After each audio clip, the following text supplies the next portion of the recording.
Pass. Looks expensive, yeah. Pass. The players certainly seem to be enjoying themselves. Pass. Plenty of conversation going on down there. Golfing buddies, Phil Ivey and Mark Goodwin. 2,200 to play. Gus Hansen raising it up with his Queen Jack of Hearts. Pass. Looking good so far. 2,200. Quack, quack. Quack, quack. I'm used to that bit by now. Oh my God. I don't think Mike's ever not defended his big blind.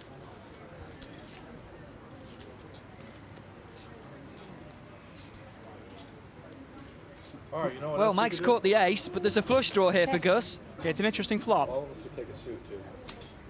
So it comes up hearts. 4,100 to play. All three.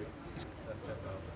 Bet from Mike. It's full well, man. Putting the pressure on the Dane, hoping his ace is good. He's in a pot, so we'll 9, wait. 10 queens, my three.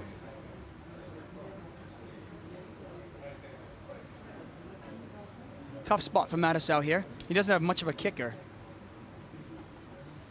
Yeah, but he has put the pressure on Gus. It's going to be a question of how Gus wants to play this one. Is he going to put more pressure back onto Mike? He is the pre-flop raiser. This does look like a find out where I am kind of bet.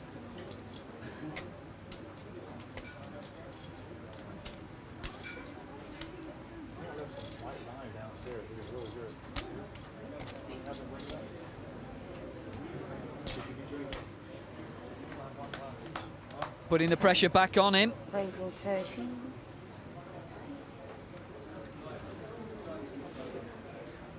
Mark gets out the way, leaves it to these two.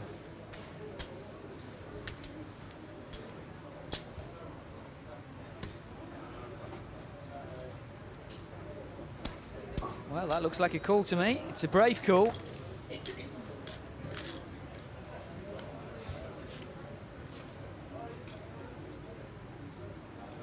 Check. 7 doesn't help Mike's hand. Gus Hansen with the strong semi-bluff on the flop. Matusow calls him, though. And you wonder now, if you're Gus Hansen, do you take the free card on the turn? If he checks, he knows he's probably going to have to catch his flush to win this pot.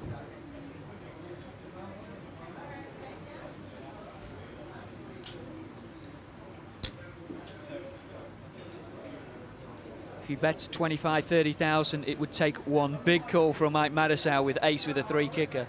Really would.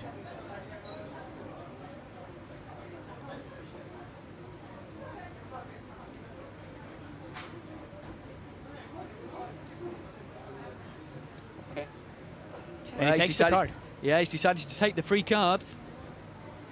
Ooh. Well, now if you're Matusow, you really can't beat anything. You can't beat a big ace. You can't beat the flush. The only thing you can beat is a bluff on the flop. Exactly. Be interesting to see if Mike tries what's called a stop bet here. Bet small. Doesn't want to call a 25, 30,000 bet from Gus. So he puts 10,000 out there. What he should probably do is check fold here. Definitely not a bad play. The pot's 42,000. Maybe you put out a $10,000 bet, almost naming your price for a showdown. 20. Well, his stop bet's a bit bigger than mine would have been. It's 20,000. That's good.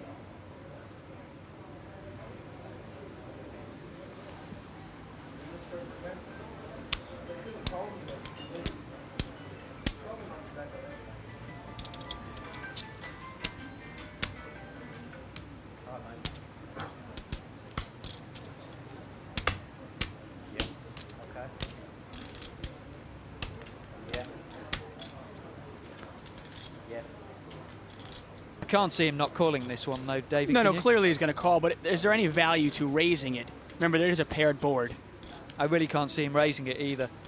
But then, Gus does a few things that the rest of us might not.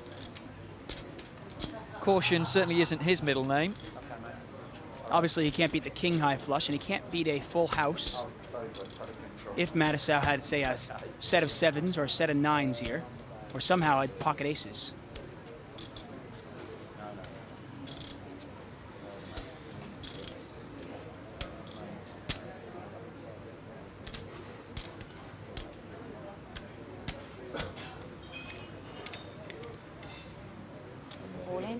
He's moved his chips all in. Wow. Well, what do we know? As Gus Hansen moves all his chips in there. Pot is now $144,000. $144,000 pot here. And now Matusow is thinking, is this guy bluffing me? Could he be bluffing me?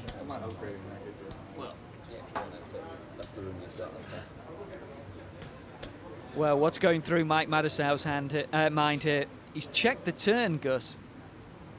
How can he check the turn and then move all in against me once the deuce comes?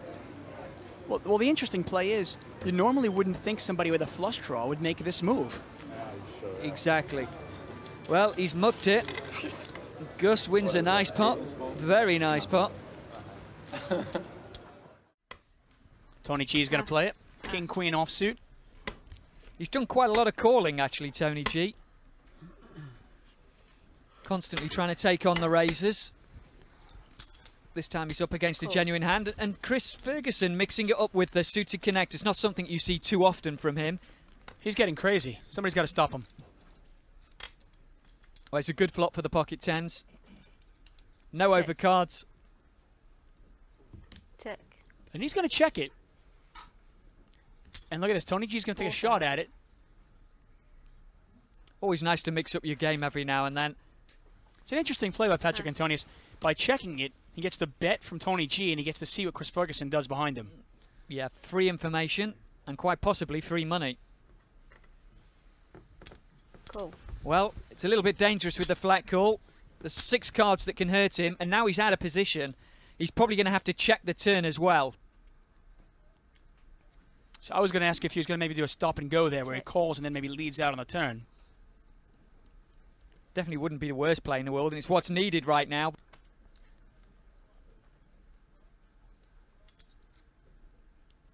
I really think the reason for the check on the flop was because Chris Ferguson was in the pot. And once Ferguson kind of bows out, I think you can play the hand a little more aggressively.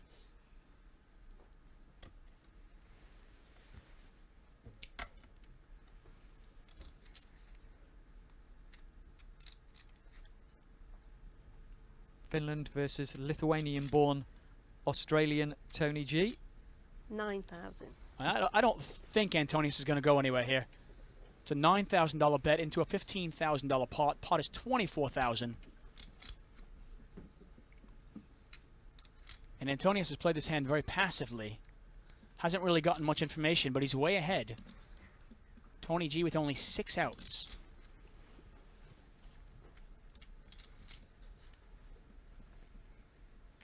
Well, he's staying in. That's a call. And the pot is now $33,000 to the river. And there's the river's a king. Oh, wow. Unreal. And you play the hand passively like that, Check. and you get burned on the river. 25,000. And look at this. It's a value bet by Tony G, and I like it.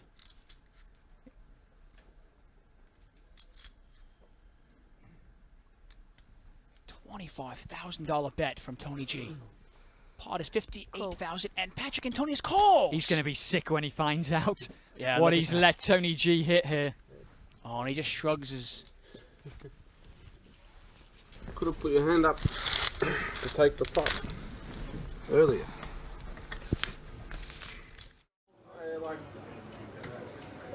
Like a cousin, right?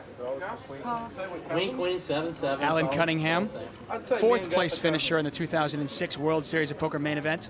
He has the button. Oh, Yeah, he managed to pick up $3.6 million. So by taking the pot, found a bit of weakness there. Over $8 million to his name in tournaments, tournament winnings. 4 and 8 for the last hour. Tony, Me, I don't care. We can make it. Tony G's raised it up here with 6 deuce of hearts. 4 and 8 with 200. I think he's just brought it in for the 6. I'm happy to make it 5 and 1. I mean, whatever, with 200 ante. Whatever you guys want to play. Well, we only have an hour left. Listen, Let somebody get broke. Well, there's Eric Seidel with King 4. Nothing for him on the flop. 1502. Pass. Now Roland DeWolf here, he's got the flush draw. He decided to check call. He is actually winning with his King high. But yeah, let's put Now Now he's he's got got a the 7. a mandatory straddle, yeah. I'm in. Okay, I've started. 5,000's cool. Anybody object to the mandatory straddle, 3, 6, 12? You're a good caller. So a bet again from Tony G and a call from Roland. What a fantastic card. And Roland has checked again. He's made the king flush. I think he's trying to induce a bluff from Tony. And it's worked. And we've seen it again here. Roland, 11. we saw a hand earlier against Paul Kemsley where he really played it to perfection. And here again, he has gotten the absolute maximum out of 6 deuce of hearts. Paul Kemsley, brief trip to the bar. Auto straddle on. Have a smoke, quick drink before getting back into the thick of the action. One thing great about playing at 50 London, you can always get a drink. Roland's thinking about just what to do now. Yeah, obviously it's either a call or a raise. There's no way he's laying this hand down. No. There's only one hand that can beat him. Tony G with absolutely nothing. 6 high. Count it, whatever it is. About 75,000 more, approximately. No, 37, 47. 60,000 more.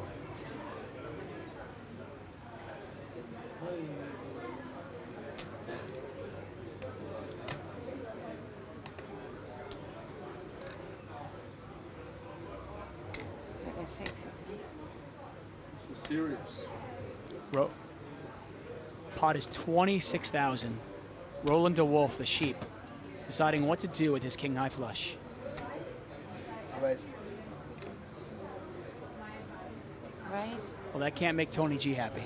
No, I think he's pretty sure his 6 high is not good right now. He actually has the worst possible hand that you can have at the moment. Mr. DeWolf. So we're putting, we're going to play auto straddle, 3, 6, 12.